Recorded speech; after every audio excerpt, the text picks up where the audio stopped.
আমার বাসার পাশে কিছু আমি গাছ লাগিয়েছি, আপনাকে সেই গাছগুলো দেখাচ্ছি।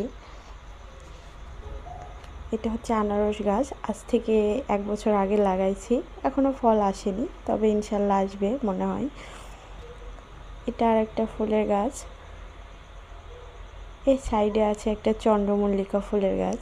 এক জায়গাতেই 3টা গাছ লাগাইছি আমি। এখানে দেখছি সাইডে শপিং ব্যাগ পড়ে আছে।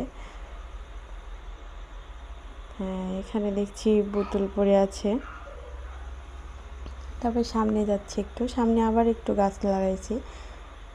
এই যে এটা নয়নতারা ফুলের গাছ, সাদা সাদা ফুলের গাছগুলো।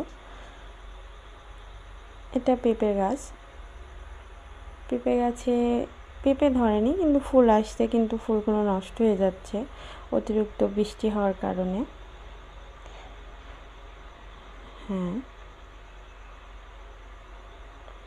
এটা আমাদের জানালার পাশে আর কি। এটা মরিচ গাছ, আজকে বেশ কিছু মরিচ উঠাইলাম, লাল লাল হয়ে পেকে গেছিলো, তো মরিচগুলোর ছবি তোলা হয়নি আমার। ইনশাল্লাহ এবার যদি হয় তাহলে ছবি ওঠাবো। এখানে আসছে, এটা সকাল সন্ধ্যা ফুল গাছ বলি আমরা। সাইডে একটা ছোট্ট একটা গাছ আছে। এই নিচে আছে ঘাস ফুল, রজনীগন্ধা ফুলের গাছ। বৃষ্টি হচ্ছে তো, ওর জন্য ঘাস ফুলগুলো আর কি দেখা যাচ্ছে না, হয়তো বা পরে ফুটবে, এখনও ফুটেনি। নয়নতারা গাছ, মানে আজকে আমাদের এখানে অনেক বৃষ্টি হচ্ছিল।